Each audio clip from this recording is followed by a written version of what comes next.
Verilişin baş sponsoru Modern Hospital. Sponsorlar Bello yolcu vasitələri və Biosens şampunu. Salam, hər vaxtınız xeyirli olsun istəyək tamaşaçılar. Sağlıq olsunun bugünkü buraxılışı da efirdədir.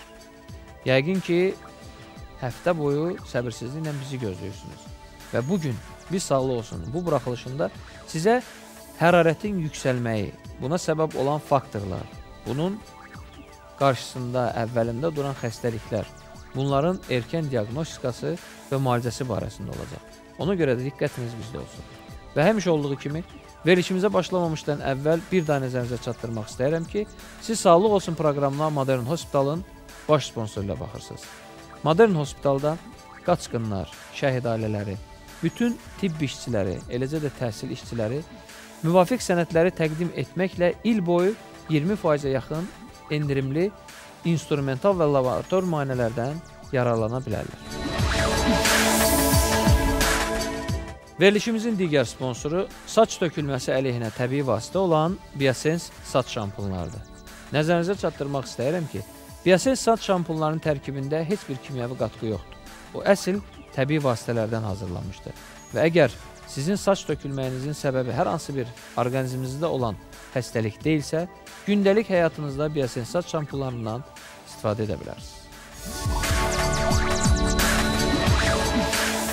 Verilişimizin digər sponsoru Bello yuyucu vasitələridir. Bello yuyucu vasitələri əsl Azərbaycan keyfiyyəti olmaqla yanaşı, sizin şəxsi gigiyenanıza 100% zəmanət verir. Və Bello yuyucu vasitələrinin xanımlarımıza təqdim etdiyi geniş çeşidli məhsulları onlara gündəlik həyatında yaxından kömək edir.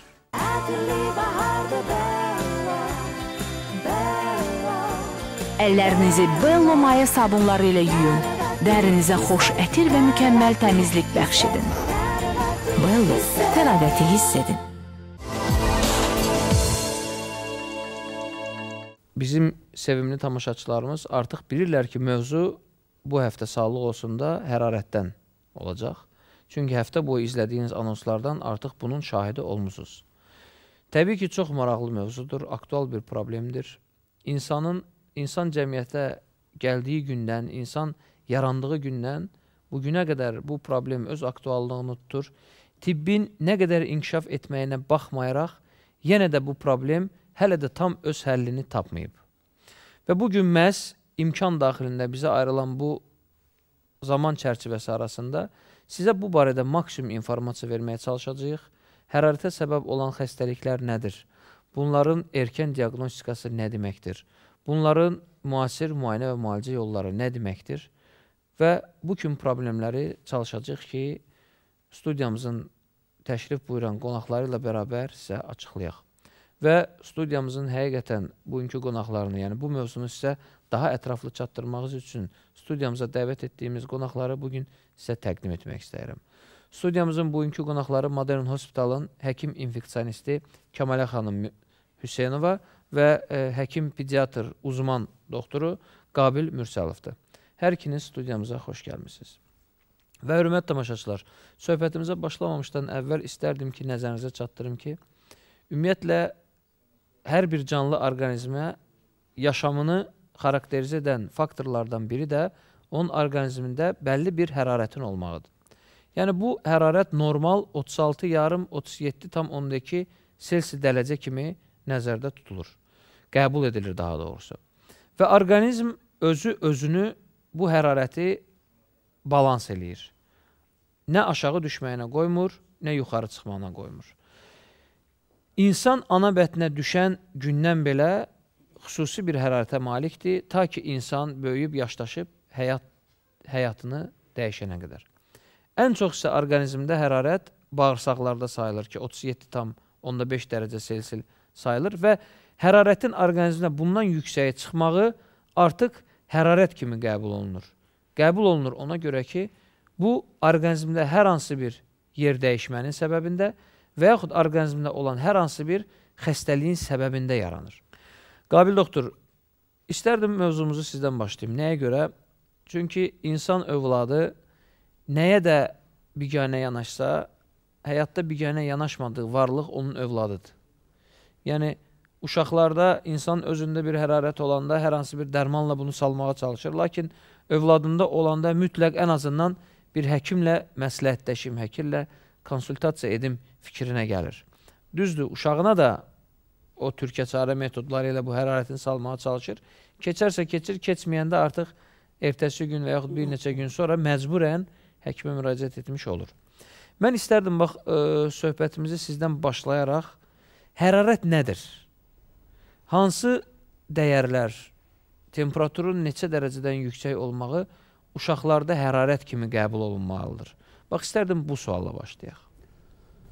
Hərarət ümumiyyətlə insan orqanizmasının metabolizmasının sonucunda ortaya çıxan bir vücud istiliyi, yəni enerjinin istilik formasıdır.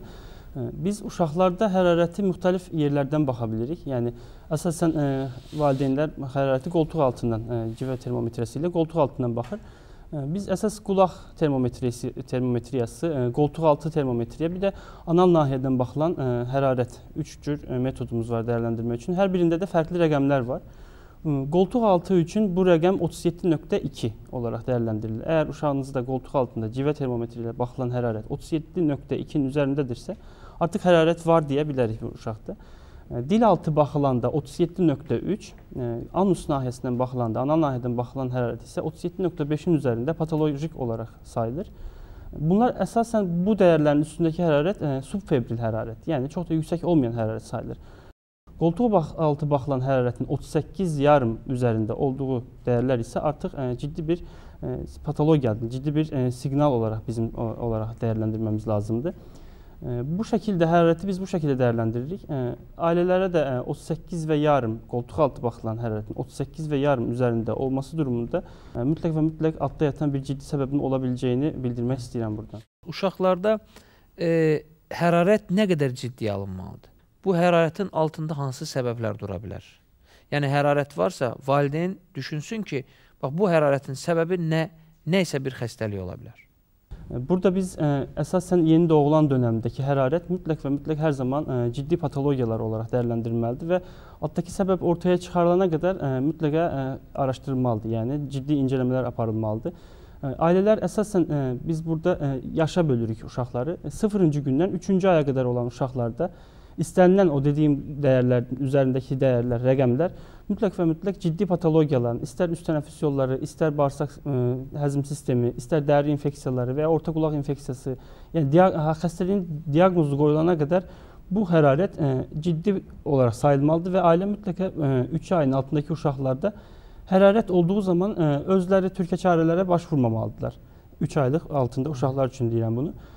Bundan sonraki 1 yaşına qədər olan müddətdə hərarətin altında əsasən 70%-də virus infeksiyaları yatmaqdadır.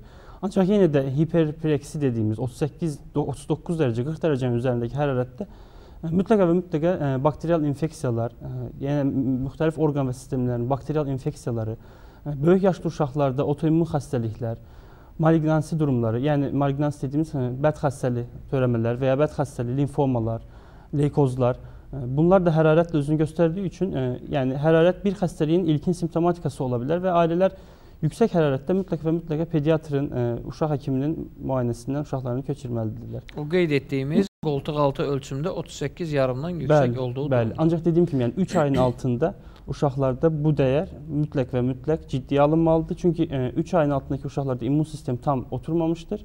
Yəni sadə bir sidik yolu infeksiyalarından belə mikroorqanizmalar qana keçərək orqanizmada ciddi bir sepsis vəziyyətinə səbəb ola bilər ki, bu da çox ağır sonuçlarla fəsadlana bilər.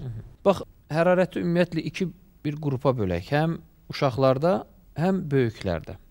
Çünki bunlar hərarətə səbəb olan faktorlar xəstəlik açısından, xəstəliyin ağırlığı, xəstəlik qrupları şəklində demək olar ki, uşaqlarda böyüklərə nisbətən oxşar olsa da, amma ciddi bir fərqlənmələr var. Bax, Qabil doktor ilkin olaraq uşaqlarda bunun altında duran səbəblər nədir? Buna açıqlama verdi. Mən istərdim siz də, bax, böyüklərdə hərarətin altında hansı xəstəliklər durur? Ümumiyyətlə, böyüklərdə hərarətin neçə dərəcədən yüksək olmağı artıq ciddiyə alınmalıdır və buna səbəb olan nədir? Hansı xəstəliklərdir?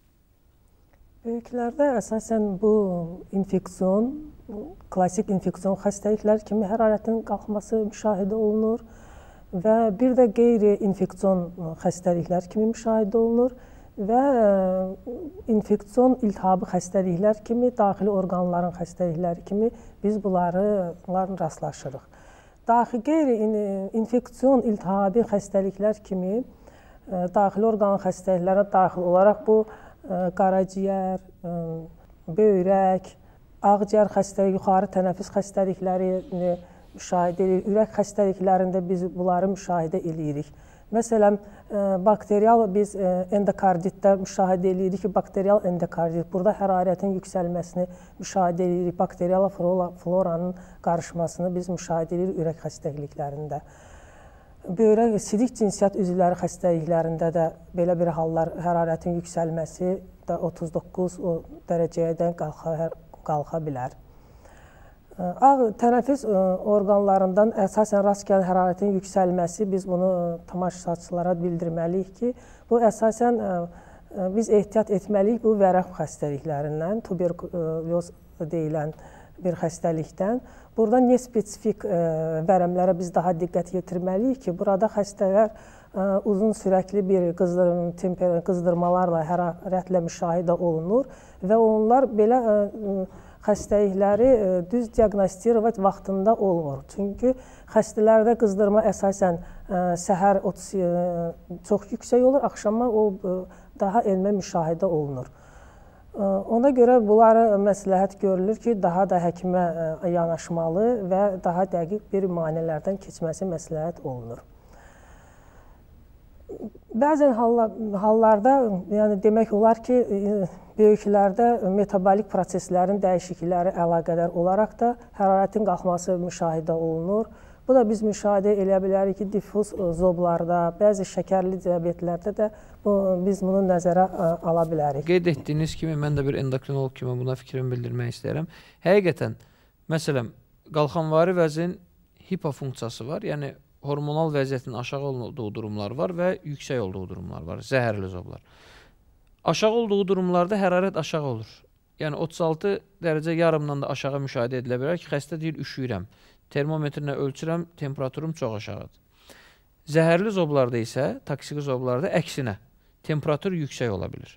Yəni 37 yarım, 38-ə qədər ola bilər. Bu xəstəliyə xas olan, yəni bunun əsas mənbəyi bu qalxanvari vəzin hormonal pozğunluğudur. Bunlar aradan götürüləndə təbii ki, bunlar keçib gedir. Amma bəzi insanlar var, onlar, yəqin ki, siz də gündəlik praktikanızda qarşılaşırsınız, xəstə deyir ki, məndə hər zaman hərarət olur. Həmişə hərarətim olur. Soruşanda ki, ölçmüsən, deyir, yox, ölçməmişəm, amma bilirəm ki, hərarətim olur. Bax, bu suala nə cavab verə bilərsiniz? Bəzi insanlarda demək olar ki, hər gün hərarətin yüksəlməsi olur. Bunlarda, yəni ki, bu qızdırma bu qeyri-standart bir halda keçir. Belə xəstələrdə biz onları onkoloji xəstələri, bu zəif, reaktivliyi zəif olan bir xəstələrdə onkoloji xəstələrə bir şübhə etməsini nəzərə alarıq. Belə bir xəstələrdə autoimmun xəstəlikləri biz nəzərə almalıyıq. Bəzi xəstələrdə də gündəlik bu temperaturunun daimi subfebril vəziyyətdə keçməsi klassik infeksion bir xəstəliklərlə əlaqələndirə bilərik.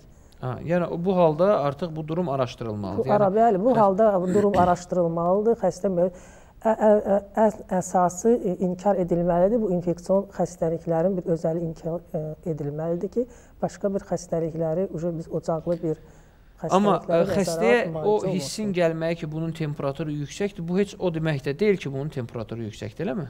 Bəli, bəzi xəstələrdə o demək deyil ki, bu o temperatur ola bilər ki, bəzi astenik sindrom deyilən bir şey var ki, burada da xəstəlik olmayaraq xəstədə temperatura ola bilər. Bəzi vegetadistaniyalarda da ola bilər ki, hansı ki, bunlar heç bir xəstəliklə əlaqəli deyil, xəstənin yorğunluğunla əlaqəli olan bir hərarətlər ola bilir. Çox sağ olun. Qabil doktor, növbət sualım sizədir. Ümumiyyətlə, söhbətimizdə dəfələrlə qeyd etdik, bizim həkimə getməyimizin səbəbi nəsə olmalıdır.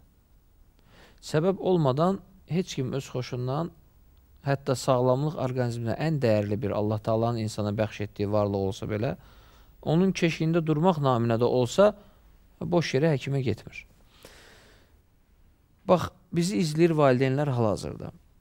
Yəqin ki, onlar bir sual maraqlandırır. Valideyn hansı halda hərarətdən qorxmalıdır? Yəni,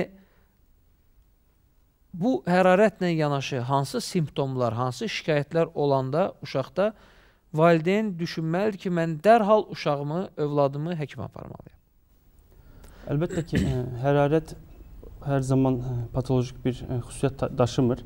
Yəni, mən biraz əvvəl də qeyd etdim, 3 ayın altındakı uşaqlarda dediyimiz dəyərlər, yəni hərarət olaraq qiymətləndirilən dəyərləri ailələr gördüyü zaman 3 ayın altındakı uşaqlar mütləq və mütləqə hər türlü şəkildə pediatr müayinəsinə götürülməlidir. Bu 3 ayın altındakı uşaqlar üçün sabitdir. Yəni, burada heç bir simptom olmasa belə mütləq götürülməlidir. Böyük digər yaş qrupu uşaqlar isə, böyük uşaqlar isə burada ailələr əsasən mən ailələri ciddi bir xəstəliyin simptomları olaraq bir neçə simptomları söyləyəcəm. Bu hallarla birlikdə hərarətin olmağı orqanizmada ciddi bir patologiyanın işarətini verməkdədir. Yəni, bu nə ola bilər? Uşaqlarda təngi nəfəslik, hərarətsiz vaxtlarda ürək döyünməsində artış, qarın ağrıları hərarətlə birlikdə. Bu simptomlar hər biri hərarətlə birlikdə. Sidiyində pis iyin olması və ya sidiyə çıxarkən yanma hissinin olması, ishal, qanlı ishal və ya köpüklü, yaşıl rəngli köpüklü ishal hərarətlə birlikdə olması, dəri üzərində səpkilərin olması, bu çox əsas klinikalardır. Yəni, bununla hərarətlə birlikdə bu simptomların varlığı ailələrin heç gözləmədən birbaşa uşağı pediatra götürməyində fayda var. Çünki bu klinikalarla birlikdə hərarət altda ciddi bir xəstəliyin olduğunu göstərir. Ancaq bir də tək başına hərarət, burun axıntısı, öksürük, bunlar genəlliklə yəni 30% bunların ciddi patologiyadır. Digər 70%-nin altında üst tənəffüs yollarının viral infeksiyaları vardır ki, bunlar da ailələr bəzən özləri dərman müalicəsinə başvururlar, bəzən türkə çarələrlə bunların altından, öhdəsindən gəlirlər. Ancaq digər saydığım klinik işarətlərlə birlikdə hərarət olduğu zaman mütləq və mütləq həkimə başvurmalıdır. Özellikle də dəridə səpkilərlə gedən hərarət, altda ciddi bir bakteriyal infeksiyaların, ən çox da qorxduğumuz meningokok infeksiyaları var ki, bunlar çox ölümcül fəsadlara səbəb ola bilir. Bu yüksək hərarətlə birlikdə bu klinikalar olduğu zaman mütləq və mütləq pediatra götürülməlidir uşaqlar. Çox üzr istəyirəm, söhbətimizə kiçik ara vermək məcburiyyətindəyik. Çünki sırada reklam fasiləmiz var. Reklamları izləyək, sonra söhbətimizi davam etdirərik. Həqiqətən, bax, mən sadalanırdınız. Yəqin ki, tamaşaçılar da izlədi. Amma bu bizim gündəlik həyatımızda qarşılaşdığımız daha çox bir xarakter, xüsusiyyət olduğu üçün orqanizmə, bəzən buna həkim olsaq belə özümüz ciddiyyətinə varmırıq. Məsələn, valideynlərdən biri deyir ki, ya ata mı, ya ana mı, uşağın hərarəti var, əks deyir ki, hərarət olar da keçər də. Bax, mən istəyirəm deyək, olar da keçər də baxmayaq. Bəzən hərarət 10 gündə olsa, 15 gündə olsa orqanizmə bir mənfi təsir eləməz. Bəzən isə 1 saat olsa belə orqanizmə ciddi bir təsirə malik ola bilər, hətta ölümünə qədər gətirib çıxara bilər, düzdürmü? Mən istərdim, bax, bu sualımıza cavab olaraq, ümumiyyətlə hərarətin orqanizmə hansı mənfi və müsbət təsirləri var? Hərarətin yüksəlmə səbəbi orqanizmin immun reaksiyası olaraq dəyərləndirilməlidir. Yəni, infeksiyon xəstəlikləri olaraq götürək. İnfeksiyon xəstəliklərdə hərarət niyə yüksəlir? Çünki infeksiyon xəstəliyə qarşı mübarizə aparmaq üçün infeksiyon olan, orqanizmanın infeksiya olan bölgəsində, istər hər hansı bir orqanında, istər qanda, infeksiya olan yerə leykositlər dediyimiz, yəni infeksiyayı öldürücü hüceyrələrin çəkilməsi üçün hərarətin yüksəlməsi lazımdır. Burada bir çox faktorlar vardır. Bunları saymayacağım. İnterleykinlər, fagositoz, leykositlərin infeksiya olan bölgəyə toplanması. Bunlar hərarət olmadan bu proseslər baş vermir. Yəni, hərarət orqanizmamızın bir qoruyucu refleksidir ümumiyyətlə. Yəni, orqanizmada ciddi bir siqnaldır eyni zamanda da. Yəni, bir patolojik bir prosesin göstərdiyini göstərən bir simptomdur. Yəni, biz burada əsasən qorxduğumuz vəziyyət hərarətin, dediyim kimi, 3 ayın altındakı uşaqlarda bu yüksək hərarət mütləq və mütləq pediatrın müşahidəsi altında izlənməlidir. Ailələr eyni zamanda hərarət çox yüksəldiyi zaman özləri dediyiniz kimi bir qrup, bir hissəsi, yəni heç bir şey olmaz, problem yoxdur, bir infeksiyadır, müalicə eləyək. Bəzən özləri antibiotik alıb başlayırlar. Yəni bunlar çox ağır fəsadlar verə bilər, çünki antibiotikin dozunu ailələr bilə bilməz. Hər bir antibiotikin fərqli, yəni sidik yollarında və ya tənəffüs yollarında və ya başqa infeksiyalarda hansı antibiotikin seçilməsini ailələr bilə bilməz. Yəni bu səbəbdəndir ki, hərarətli uşaqlarda mütləq və mütləq pediatr müşahidəsi olmalıdır. Çünki ağır fəsadlaşmalar ola bilər ki, bunların da qarşısı alınmaz ola bilər. O səbəbdən də ailələr mütləq... Və məhz bax, antibiotikin həkim məsləhəti almadan verilməyi də əsas xəstəliyi bir də görürsən ki, gizlədir. Hərarət müvəqqəti də olsa aradan qalxsa, amma xəstəlik özü kəskinləşir, ağırlaşır və bu daha da müalicəsi çətin olan bir problemlərə gətirib çıxardır. Bir də mənfi cəhətlərini soruşdunuz. Hərarətin mənfi cəhətləri ümumiyyətlə hərarət hiperpireksi olmadan, yəni 41 dərəcənin üstünə keçmədən orqanizm üçün çox ciddi bir zərəri yoxdur. Hiperpireksiyaya gəlmədən. Yəni 41 dərəcənin üstündə artıq bəzi zülallar denaturasiyaya uğrayır. Orqanizmdə febril qıcolmalar baş verə bilər. Yəni hərarətin yüksəlməsinə bağlı uşaq orqanizması üçün danışıram. 6 yaşa qədər çox risklidir. Yəni 39-un üzərində hərarətdə febril qıcolmalar ola bilər. Bunlar da hərarətin mənfi cəhətləridir ki, bu durumlarda göz önünə almaq lazımdır. Bu vəziyyətlərdə də mütləq önlemləri almaq lazımdır. Çox sağ olun. Kəmalə xanım, növbəti sualım sizədir. Ümumiyyətlə, böyük orqanizmdə hərarətin qalxmağının böyük bir qrup xəstəliklər yoluxucu xəstəliklər. Düzdürmü? Amma hər bir yoluxucu xəstəlikləri də məhz temperaturunun fərqinə görə bir-birindən ayırmaq mümkündür. Yəni, bəlli bir yoluxucu xəstəliyə bu selsi dərəcədə temperatur daha xarakterdir. Təbii ki, toplanılan digər anamnestik məlumatlara əsasən qoyur diaqnoz. Mən istəyərdim, bax, tamaşaçılarımıza çatdıraq. Yoluxucu xəstəliklərdə hərarəti qalxmasının altında nələr durur və bunun özəllikləri nədən ibarətdir? Yoluxucu xəstəliklərdə əsasən biz bu hərarəti dinamikada müşahidə etmək daha bizə uyğun gəlir. Burada biz hərarətin səviyyəsini, müddətini, üşütmə və titrəmə ilə əlaqəli olmasını, bradikardiya, tahikardiya ilə olmasını biz daha da çox fikir verməliyik. Belə hallarda, məsələn, xəstələrin reaktivliyindən asılı olaraq da bu temperatur əyriliyi dəyişə bilir. Buna bir baxmayaraq, bununla bərabər bizdə yoluxucu xəstəliklərdə xüsusi bir temperatur əyrilikləri olur. Məsələn, dalğavari temperatura biz rast gəlirik, brutseliozda daha çox rast gəlirik. O da ki, məsələn, elə gün vaxtaşırı gün ərzində ola bilər ki, temperaturanın qalxması və enməsi ilə müşahidə olunur.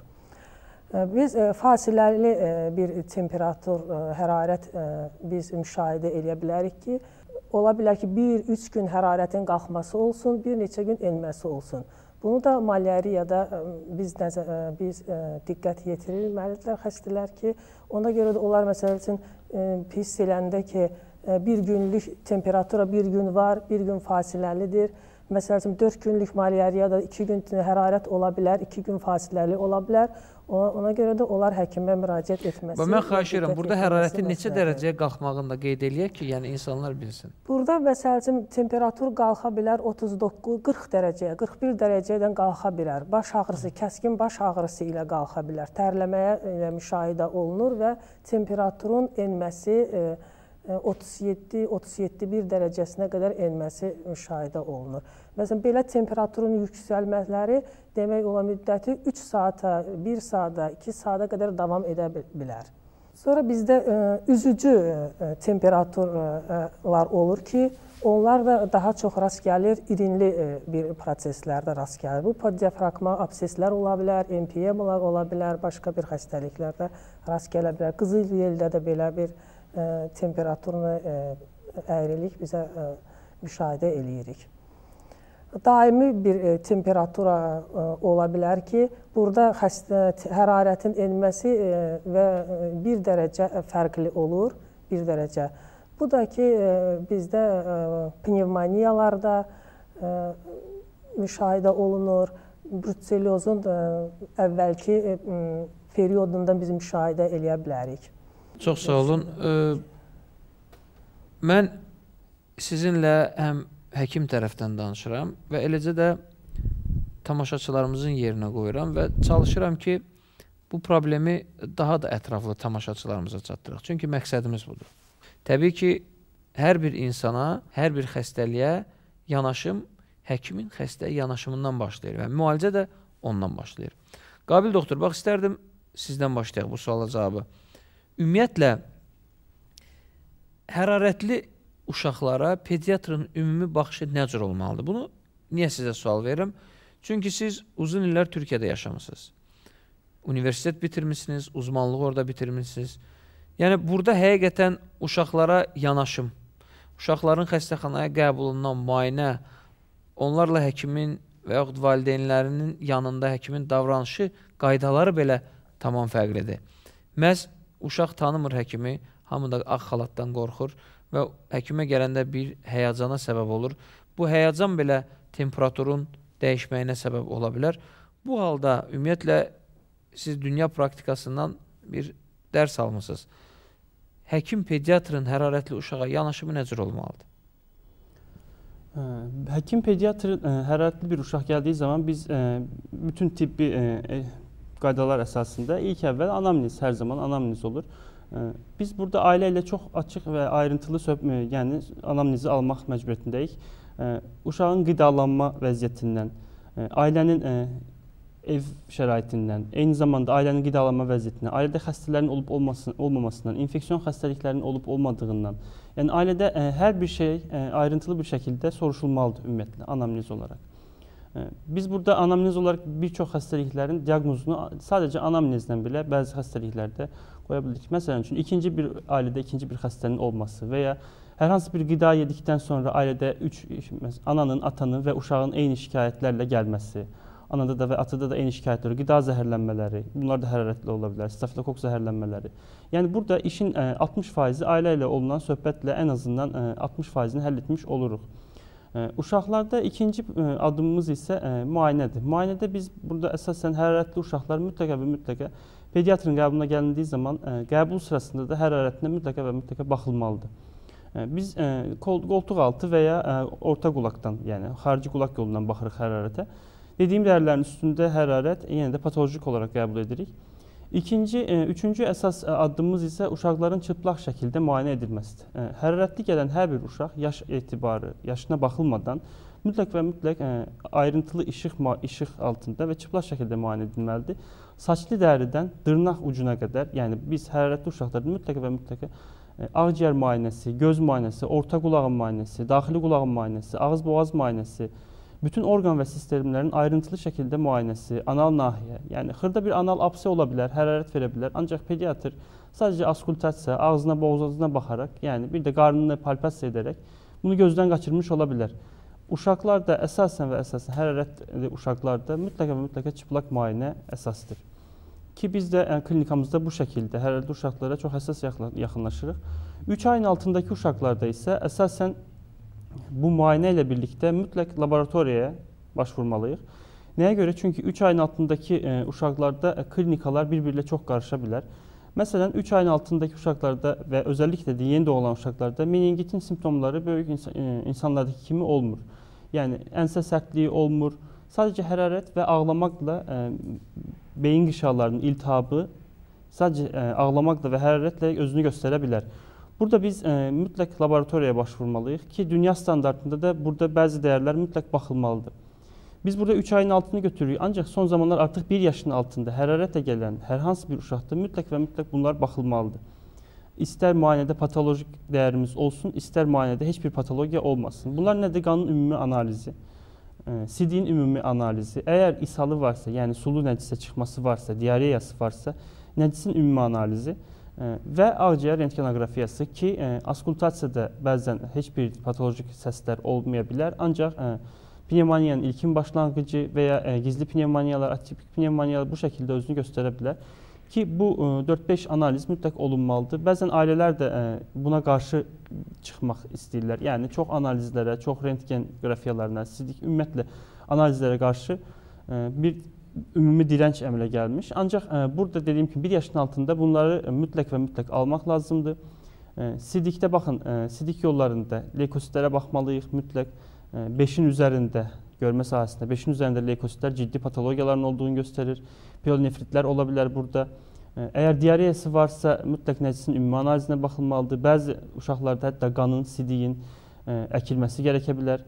3 ayın altındakı uşaqlarda yüksək hərarətdə, 39-38 dərəcə hərarətdə Hətta beyin onurğa iliyinin maye alınıb, lombar ponksiyon dediyimiz bir şeylə maye alınıb, oradan da ümumi baxışını və əkilməsini istəyə bilərik ki, bu xəstənin klinikasına görə dəyişməkdədir. Yenə dediyim kimi, yəni hərarətli uşaqlarda əsas müayinədir, anamnezdir və laboratoriya mütləq biz laboratoriyaya başvururuq. Kəmalə xanım, siz nə deyə bilərsiniz? Hərarətli xəstələrə, böyüklərdə həkimin yanaşımı necə olmalıdır? Böyüklər çox vaxtı bütün bu müayinələrdən keçməyi özlərinə lozum bilmirlər. Ona görə də bu çox vaxt səbəb olur, bu hərarəti, yəni ki, bilinməyən bir, səbəbi bilinməyən bir xəstəlik kimi biz müşahidə edirik. Onun da səbəbi biz dediyimiz kimi bütün bu bir çox müayinələrdən xəstəlilər inkar edirlər keçməyi. Ona görə də əsas vacib, biz onlara deməliyik ki, onlar əsas vacib bir qanın, sidiyin ümumi müayinəsi, rentgenoqramma müayinələrdən keçməlidirlər. Lazım gəlsə, infeksiyalar inkar etmək üçün infeksiyalara görə anticismlərə ifadə edilən bir müayinələrdən keçməlidirlər. DNK müayinələr lazımdır ki, bir də bu infeksiyaların sayını, kəmiyyətini və keyfiyyətini biz bilmək üçün biz bunları mütləq xəstə keçməlidir. Çünki bir çox xəstəliklərin səbəbi, məsələn, çox xəstələr müraciət edirlər ki, məsələn, artritlərlə, artrozlarla, hansılar ki, onlar həkimlərdə müalicə alırlar, revmatizma diaqnozu ilə, başqa bir artroz xəstəliklərdən, hansı ki, onlar müraciət edib müayinədən keçəndən sonra görürük ki, bunlar hansı ki, bir infeksion, bir mənbə bu xəstəliklərin altına yatdığı bildirilir. Məsələn, bunlardan bir ola bilər ki, xlamidios, kampilobakteriyalar, streptokok mənşəli ola bilirlər və s. Ona görə xəstəliklər mütləq gəlib yoxlanmalıdırlar. Ola bilər, daha lazım gəldikdə onlar UZI, ekokardioqramma, kompüter, maqnitli rezonanslı tomoqrafiyadan keçməsi məsləhətdir. Çox üzr istəyirəm. Söhbətimizə kiçik ara vermək məcburiyyətindəyik. Çünki həm sponsorlarımızı təqdim etməliyik, eləcə də sırada reklam fasiləmiz var. Hörmətli tamaşaçılar, nəzərinizə bir daha çatdırmaq istəyirəm ki, siz Sağlıq Olsun proqramına Modern Hospitalın baş sponsoru ilə baxırsınız. Modern Hospital, modern texnologiyalar tam təchiz olunmuş bir klinikadır. Əgər sizin səhhətinizdə hər hansı bir problem varsa, kiçikliyindən və böyüklüyündən asılı olmayaraq və modern, ən müasir müalicəyə ehtiyac duyursunuzsa, seçəcəyiniz ünvan yalnız və yalnız Modern Hospital ola bilər. Modern Hospitaldan yeni endirim aksiyası. 70 yaşdan böyük vətəndaşlar, əlillər və təqaüddə olanlar, məcburi köçkünlər, şəhid ailələri, təhsil və tibb işçilərinə, həkim konsultasiyaları, eləcə də bütün laborator və instrumental müayinələrə 20% endirim, müvafiq sənədləri təqdim etməyi unutmayın. Ünvan Xalqlar Dostluğu metrosunun yanı. Telefonlar 012 949 012 570 20 20. Verilişimizin digər sponsoru saç tökülməsi əleyhinə təbii vasitə olan Biosens saç şampunlarıdır. Nəzərinizə çatdırmaq istəyirəm ki, Biosens saç şampunların tərkibində heç bir kimyəvi qatqı yoxdur. O, əsl təbii vasitələrdən düzəldilmişdir. Və əgər sizin orqanizmdə saç tökülməyin səbəbinin qarşısında hər hansı bir xəstəliyiniz durmursa, gündəlik həyatınızda məhz bu saç şampunlarından istifadə edə bilərsiniz.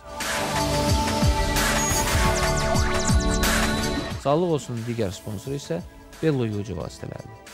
Bello yuyucu vasitələri əsl Azərbaycan məhsulu olmaqla yanaşı sizin gigiyenanıza 100% zəmanət edir.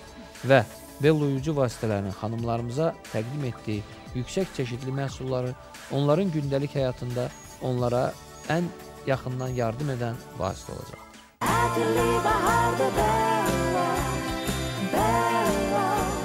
Əllərinizi Bello maya sabunları ilə yuyun. Dərinizə xoş ətir və mükəmməl təmizlik bəxş edin. Bello, təravəti hiss edin.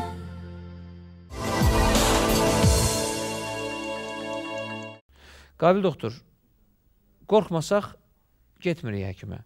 Ağırlaşmasını bilməsək, xəstəliyə barmaq arası baxırıq. Ümumiyyətlə, bax, uşaqlarda qorxduğumuz nədir? Hərarətin qalxaraq, yüksələrək qıcolmalara gətirib çıxartmağa. Hər hərarət mi qıcolmaya gətirib çıxardır? Ümumiyyətlə, qıcolmaya səbəb olan hərarət nə deməkdir? Bu halda valideyn nədən qorxmalıdır? Nədən çəkilməlidir? Hansı hallara diqqət etməlidir?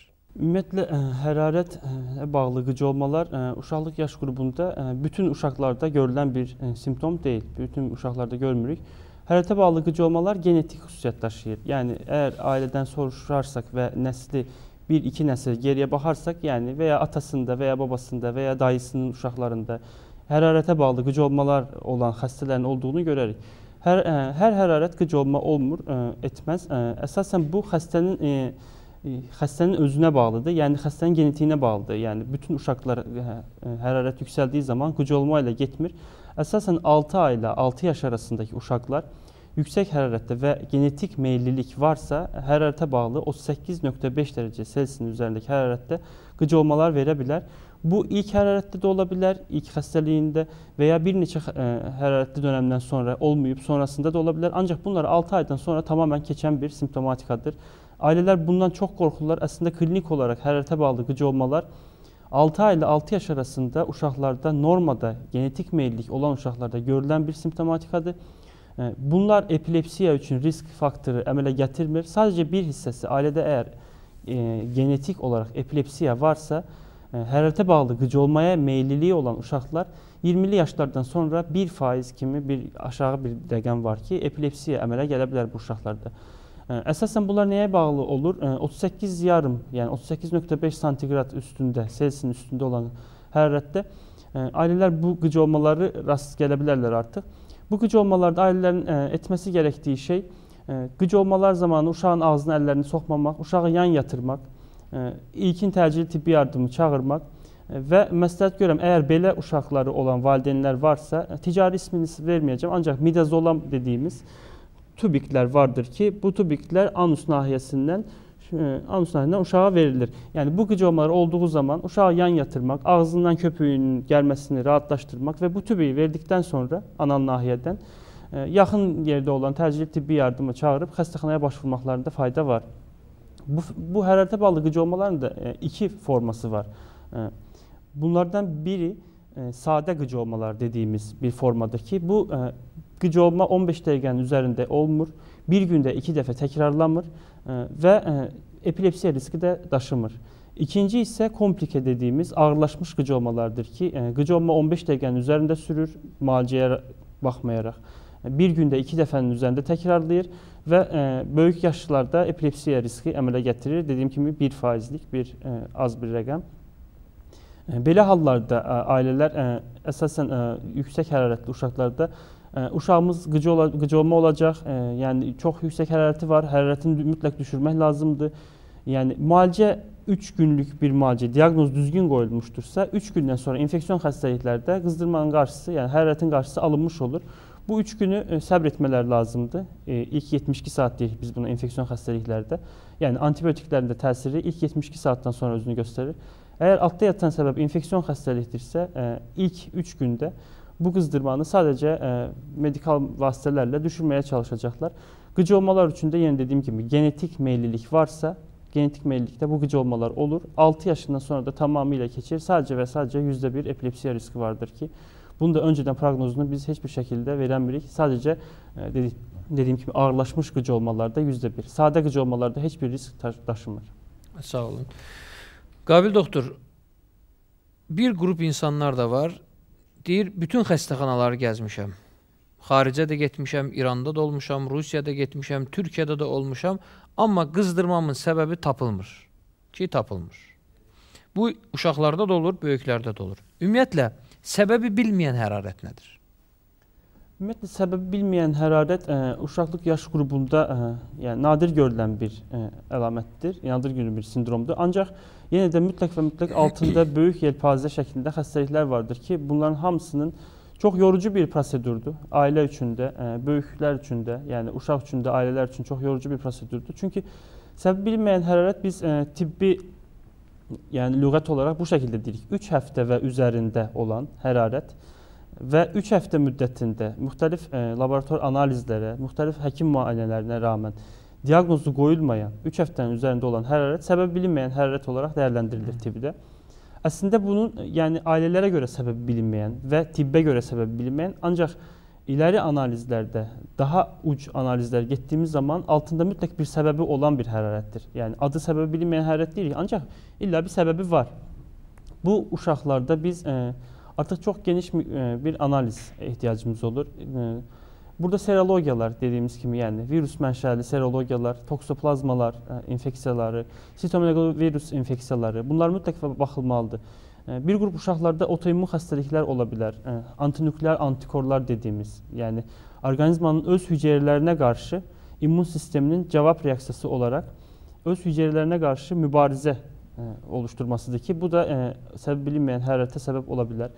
Bir qrup xəstəliklər, məsələn üçün bəzi xəstələrdə gənə dediyimiz bir canlının daşıdığı spiroxet dediyimiz mikroorqanizmalardır ki, səbəb bilinməyən infeksiyalara, səbəb bilinməyən hərarətə səbəb ola bilər.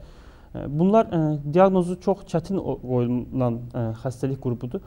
Ancaq yenə də səbəb bilinməyən hərarət, yəni 3 həftə və üzərində hərarəti olan uşaqlar mütləq və mütləq həkimin nəzarətində olmalıdır.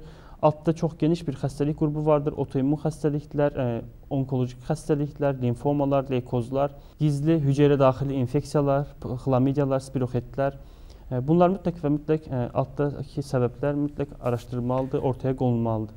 Çox sağ olun. Kəmalə xanım, bax, əfsuslar olsun ki, söhbətimiz sona çatmaq üzrədir. Böyüklərdə nə ağırlaşmalar ola bilər?